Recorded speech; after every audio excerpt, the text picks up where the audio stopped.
ერთი რამე მინდა რომ კარგად დაიმახსოვროთ. თუ ჩვენი არასწორი პასუხის გამო ვინმეს გაეცინა, ეს ჩვენს ღირსებას არ აკნინებს. ეს მის ღირსებას აკნინებს და რატო? თუ შეეძლო თქვა, რატო არ თქვა? მან ვინც გაიცინა ჩვენს პასუხს და თუ მას ღირსება აქვს, კი არ უნდა გაიცინოს ჩვენს არასწორ პასუხს, არამედ მან თავისი თავი ჩვენს ადგილზე უნდა წარმოიდგინოს, რომ მას რომ შეშლოდა, ასე მოეწონებოდა, როცხებს გაეცინათ და უნდა სიყვარულით მოითმინოს. კი არ უნდა გაიცინოს, თუ იცის, უნდა გითხრას, გასწავლოს და ესე იგი გაგებით მიუდგეს ამ საკითხს. რა მოხდა ახლა? ჩვენა გამოცდაზე ხო არა ვართ.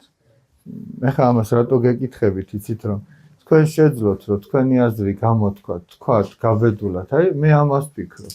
და რომ შეცდომით თქვათ რა, ეხლა აი ამ ვაჟკაცმა. მე ვფიქრობ ძალიან ბევრს აჯობა. ფიქრობდა სწორია თუ არასწორია, ხო არ იცოდა, მაგრამ რაც ეგონა ხო თქვა. აი ეგ ძალიან კარგი თვისება, რომ შენი აზრის გამოხატვა შეგეძლოს. არ უნდა მოგერიდოს. ესმის?